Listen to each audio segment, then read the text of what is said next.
आपण भलं आणि आपलं काम भलं, आई नेहमी म्हणायची.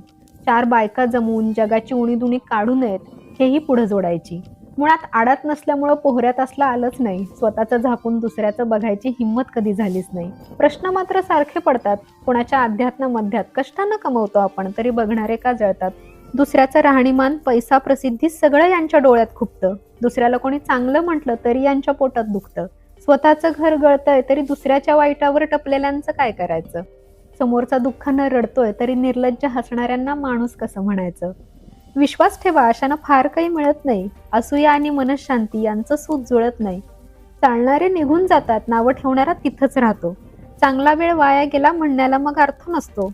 एकदा विचार करा, आपलंच काही धड नाही तरी आपण असं का वागतोय? द्वेष आणि तुलना सोडून आयुष्यात काय करतोय? तुमचा रुपयाही जात नाही. ज्याला जे हवंय ते करू द्या. तुम्ही जगावर एकच उपकार करा, जगा आणि जगू द्या.